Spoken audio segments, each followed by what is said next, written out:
And now, here is Les Feldick. Okay, now we're ready to go once again. We're going to pick right up where we left off in our last program, back at Revelation chapter 13. And we left off at verse 14, so we'll pick right up there again. And again, in case we have someone who has never watched our program before, we're just an informal Bible class. I'm just a layman. Don't address me as reverend or anything else. I'm just, as the introduction says, I'm just a common, ordinary rancher. I run cattle all the other days of the week, so this is just something the Lord has given us as frosting on the cake. And we do appreciate hearing from you. And if we can ever be of any help, feel free to call. And remember that our programs are all available on videotapes all the way back to Genesis chapter 1. Now, for those, again, of you who have just tuned in recently, we started on a Through the Bible trip back in Genesis, got up through Daniel, and then we had so much demand for a study of Revelation that we stopped through the Bible. And we're going to spend at least a little while in prophecy, and then we'll go back and hopefully start probably in Matthew 1 sometime down the road, and then finish on through the Gospels, the book of Acts, Paul's letters. And then by that time, I hope the Lord has returned and we'll no longer have to teach. But whatever. Let's pick up where we left off now last week in chapter 13 of Revelation and drop down to verse 14 again. So this false prophet, now maybe we should clarify that again. This false prophet. Now let's see where the Bible delineates that. Come over to chapter 19. Because otherwise you may wonder, well, where do you get these words? Well, I have to always maintain, it's in the book. Just have to find where it's at. Over in chapter 19 of Revelation, verse 20. Here they're defined very clearly. Revelation 19, verse 20. And this, of course, is after the tribulation has run its course and Christ is returned. And then the beast, that is the Antichrist again, the one who headed up that bestial empire, the beast was taken, and with him the false prophet that wrought miracles before him. Remember what we just talked about before we ended our last program, and we're going to come back to it in a minute. And the false prophet that wrought miracles before him, with which he deceived them who had received the mark of the beast, and them that worshipped his image, these, what's the next word? Both. So these are men. And both of these men, born of women, raised up like any other child would be raised, but they become, you might say, tools of Satan. One the political leader, the other religious leader. And they have both been used of Satan, and they both now are cast alive into the lake of burning fire. They don't go to hell. They go immediately to the lake of fire. And then, if you want to take another reference, you come on over to, let's see, chapter 20.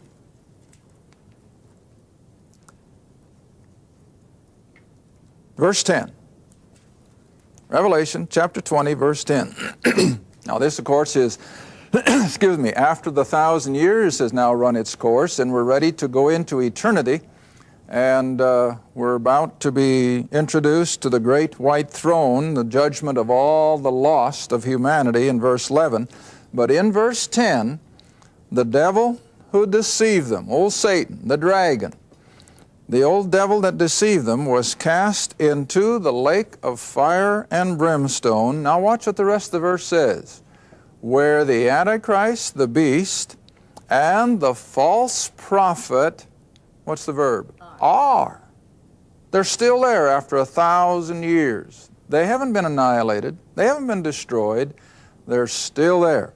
And so now you have these three personalities who made up the unholy trinity of the tribulation go straight to that eternal doom, the lake of fire, which burneth forever and ever. And they go without benefit of the great white throne judgment. They go immediately to it. And then, of course, they'll be joined by all the other lost of the ages, but they at least will have their moment of time before the Lord at the great white throne. All right, now then, if that clarifies, I'd like to have you come back to chapter 13, and we'll pick up exactly the same verse where we left off in our last program. where this false prophet now in verse 14 deceives them. And he's going to have the power to perform miracles and wonders. And he deceives them that dwell on the earth by means of miracles which he had power to do in the sight of, in other words, with the permission of the Antichrist, this political leader of this great world empire. Now you want to remember that he begins his power base in the revived Roman Empire, in that geographical area around the Mediterranean and Western Europe and so forth. But by the time we get to the midpoint of the tribulation, his power becomes worldwide. And it will be a world government, and the false prophet as well will have a worldwide religious system. Both of them will be global, and the whole earth will be involved. But never lose sight of the fact that the vortex of all the activity in Revelation is still the nation of Israel. Israel is still the vortex, but all of the world will be coming under these various judgments. Now then, verse 15, and he had power, this religious leader, to give life to the image of the beast.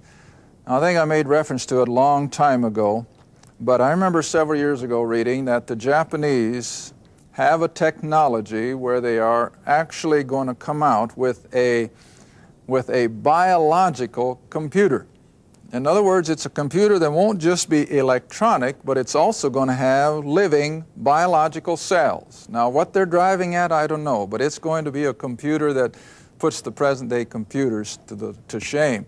And I think that's just an indication of what we have here, that this image is going to be the brain work of our technology so that it will actually be able to think and speak and give orders. And it's going to have tremendous power.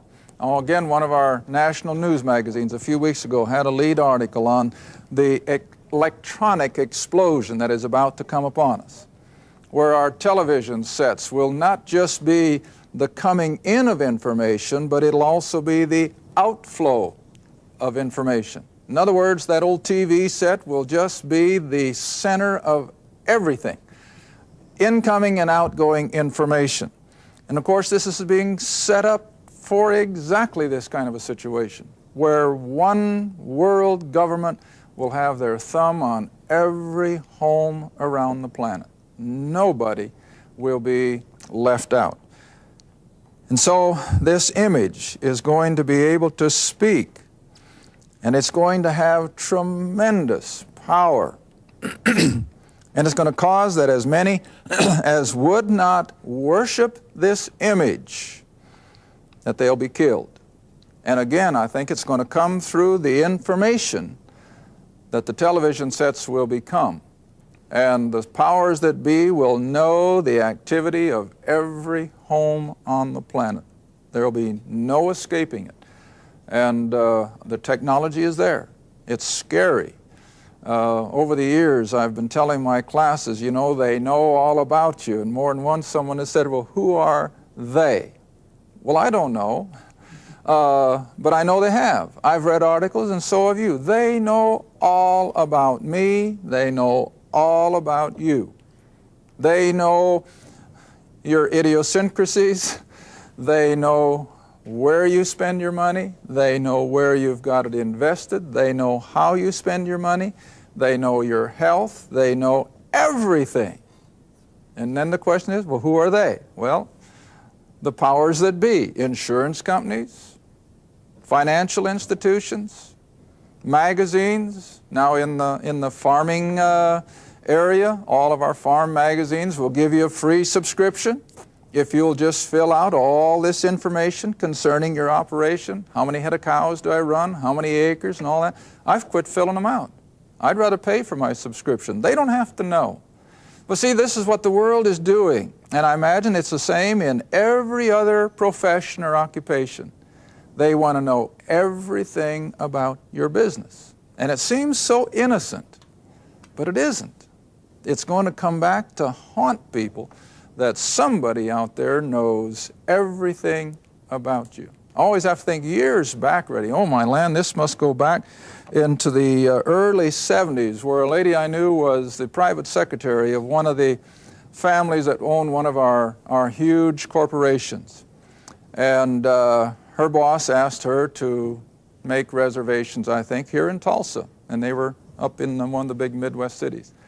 And so when she called down to a hotel here in Tulsa, and before she could get any further than giving her boss's name, the gal down here in Tulsa had already punched the computer, and she said, this is the kind of a room he likes, this is the kind of a rented car he wants, this is where he likes to eat. They had it all. And that was 20-some years ago. And so you see, today, they know all about you. They, who are they? Well, anyway, verse 16. So this religious leader, he causeth all. Now, I'll be identifying him a little further. If we got time in this program, we go over to chapter 17 in a minute. But this great religious leader, this what the Bible calls the false prophet, causeth all, everybody living on the earth, small and great, rich and poor, free and bond, to receive a mark in their right hand or in their forehead, and that no man, no person, now of course the word man here involves women as well as anybody else, and no one might buy or sell except he has the mark of the beast, or his name, or his number. Verse 18, here is wisdom. Let him that hath understanding count or reckon the number of the beast, that is, of the power, the political system, the religious system, the whole bit. For it is the number of man, and that's always what in Scripture? 6. And so his number is 600, 6. That's where we get the 666. All right, now let's clarify. You and I don't have to worry tonight about receiving the mark of the beast. This is a tribulation event, and you and I, if we're believers tonight, will not be here. So we don't have to worry about it. Anyone who has not taken it for whatever reason, and I always give my classes room to think, everybody isn't immediately going to accept this demand to have this mark placed on their forehead or in their hand. Just like Social Security would like to have everybody have direct deposit. But how slow are most people to accept it? They just don't want to do it. They want to see that check come in the mail. They want to be able to deposit themselves. So there's foot dragging, even though it's probably safer, it's faster. I use it, direct deposit. I'm not afraid of it. But it'll be the same way with this mark of the beast. There will be multitudes of people who will drag their feet, and they're not going to take it right away, just simply because human nature being what it is. So it's not going to instantaneously take over. Now that, of course, will be a blessing in disguise, because you see, anyone who has not yet taken that mark of the beast will have an opportunity at salvation, as those 144,000 Jews will be proclaiming it. But if they have taken the mark, then they can preach their hearts out, and that individual will have no opportunity for salvation. He's doomed the minute he takes that mark of the beast. Now, what's the mark of the beast? Well, I've said long before most of the bigwheels began to realize it, when I was just really a nobody, that I was convinced that this mark of the beast is nothing more than an 18-digit computer number. In other words, 3 sets of 6 numbers, or 6 digits. Now, of course, I think you're all acquainted with the little bars and lines on every product you buy, especially in our supermarkets. What's it called? The Universal Product Code. And even tonight, this is, I think, how close we are. The outside bars and the very middle bar have a value of 6. Now, it's not on your boxes of cereal and so forth. Some of the other numbers are. You might see a 2 or a 3 or 4. But unmarked, the outside left hand and the outside right hand bar has a value of 6, as does the center one. Now you see, all they have to do is expand this universal product code just a couple more lines and you will have 18 digits. And that is sufficient digits to give every human being on the face of the earth a separate number. Now, if they can keep track of products in a supermarket down to the last nitty-gritty, just by simply running those things over those scanners, then you better bet they're going to be able to keep track of every human being. In fact, from way back in the 60s, there is the largest computer on earth, located, I think, in Brussels, Belgium. And of course, it's an ancient, but I think it's still working. At least it was the last I heard. And that thing is so huge that it is, what, I think a city block, the building that houses it, a city block square. And that computer is very capable of keeping track of every human being on earth. So if you just simply bring this whole mark of the beast down to something that is so common already, a number, an 18-digit number of 666, and you've got the mark of the beast. Now, of course, we know that there have been areas here in America, Scandinavia tried it a couple of years ago, a cashless society. Can a community actually go for 30 or 60 days without ever using a checkbook or a billfold? And it works. But the only problem they've had is that the checkout lines start backing up because the people in these trials can never find their card in their purse and so forth. And so even our secular articles have suggested that if there was some way of putting a mark on the flesh, on the hand or on the forehead, so that all they'd have to do is, just like you do with your items in the store, run it over a scanner and there wouldn't even be a need for a card. It'd be right there. So it's all there. The technology is just simply waiting to be implemented. So the mark of the beast, have no fear of it. We've got all the evidence in the world that the precursors of it are with us.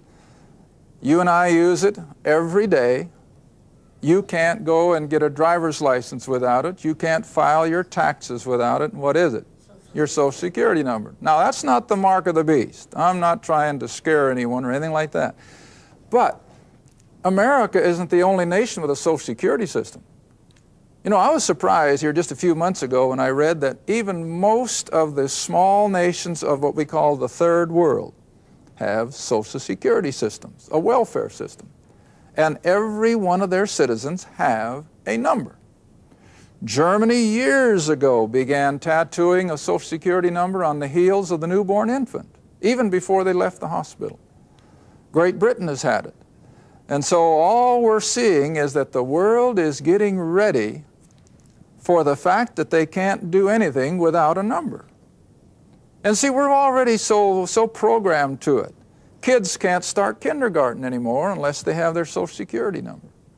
And as I've already mentioned, how much are you limited if you don't have a Social Security number?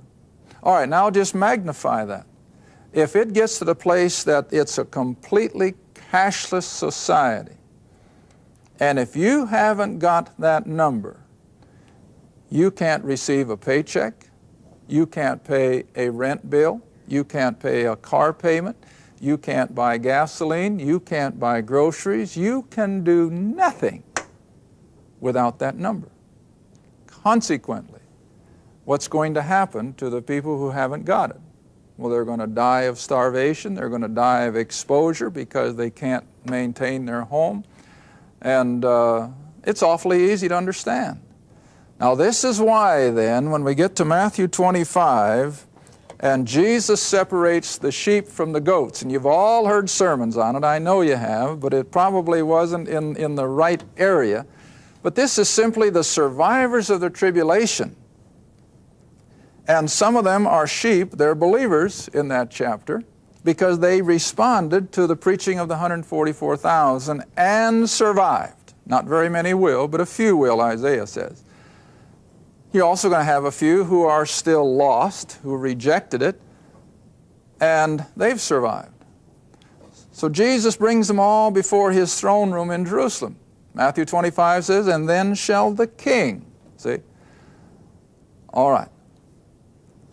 The king will now tell the sheep who represent the believers, you're going to enter into the kingdom because when I was in prison, you visited me.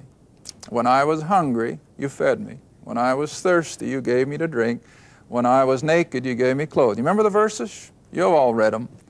All right, what are they? Well, those are believers who, much like the Christians in Nazi Germany who hid the Jews, for only one reason. They had that love of Christ in their heart, and because of it, they put their own neck on the block, you might say. And so, during the closing days of the tribulation, believers who have heard the gospel from these 144,000 Jews, because of their new relationship and because they have survived, they will minister to their needs. And that's what Jesus means then when he said, inasmuch you have done it unto the least of these, my brethren. Now remember, nobody's a brethren of Jesus except the Jew. And so he's referring to the 144,000. And then when the goats, the unbelievers, say, well, when did we not do this, and so on and so forth? And he answers the same way. When you did it not to the least of these, my brethren. And so they're taken off the scene. Well, anyway, the mark of the beast. It's just simply those who have given in to the rule of the Antichrist. They have given in to the demands of the religious system that's going to absolutely demand that they have it.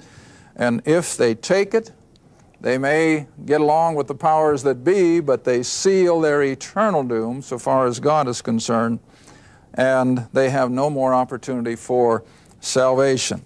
All right, now then let's skip over in the few moments we have left to chapter 17. And again, I've only got a few minutes left. We can't do justice to the chapter, but we'll get started. And as we do in our weekly classes, we'll go as far as we can and we'll stop. And then we'll pick it up in the next half hour. Revelation chapter 17. And there came one of the seven angels who had the seven vials, and they talked with me, saying unto me, come hither, and I will show unto thee the judgment of the great whore that sitteth upon many waters. Now, the language kind of shocks us, I know, but we want to remember we're not talking about physical adultery here or immorality. We're talking about spiritual. And you see, spiritual adultery is when religions, organizations, take that from the pagan world and mix it with New Testament Christianity. That is spiritual adultery. Anytime you mix paganism with Christianity, that's prostituting the truth of the Word of God. All right, so this whore, as the word is used, is not a woman of the street or a woman of the evening. This is a system that has adulterated the things of God. Keep that straight as we enter in. And God's going to judge it. Now verse 2. With this system, the kings of the earth have committed fornication, immorality, and the inhabitants of the earth have been made drunk with the wine of her immorality. So he carried me away in the spirit into the wilderness, and I saw a woman. Now, unfortunate for you ladies that the Scripture so often uses a woman in a bad light, but it does. I'll just give you a few examples. Come back to Revelation. Now, this is not a put down, but it just, on the other hand, shows that some of these things are unavoidable. Come all the way back to chapter 3, here in tribulation. Revelation, no, I said 3, chapter 2, I'm sorry. Revelation chapter 2, and drop down to verse 20. Revelation chapter 2, verse 20. And Jesus, of course, is speaking to the church of Thyatira, and he says, notwithstanding, I have a few things against thee, because thou permittest that woman Jezebel, who calls herself a prophetess, to teach and to seduce my servants to commit fornication or immorality and to eat things sacrificed unto idol. Would you like to be that woman? Why, no. See, it's in a bad light. All right, now come all the way back to Matthew chapter 13, and then we're going to be out of time. I know we are. Matthew 13, verse 33. Matthew 13, verse 33. And another parable, Matthew 13, verse 33, and another parable he spake unto them, the kingdom of heaven is like unto leaven. Now, in scriptural analogy, leaven is always referred to as what? Something evil. See? Sin is leaven. So the kingdom of heaven is like unto leaven, or yeast in this case, which a woman took and hid in 3 measures of meal until the whole, that is the loaf or the lump, was what? Leavened. Now again, would you gals like to be in that position? No. This is used in a bad light, that it was a woman who was guilty of inserting evil into a situation, and consequently, of course, God was displeased with it. So anyway, now just for the few seconds we have left, if you'll come back to Revelation 13, this system then is referred to in the female gender. Revelation 17, weren't we? And so he carried me away in the wilderness, and I saw a woman sit upon a scarlet-colored beast full of names of blasphemy, 7 heads and 10 horns. Now here we have then a religious system referred to in the female gender. And how many times isn't that so true in our everyday speech, where we refer to a religious system as she or her?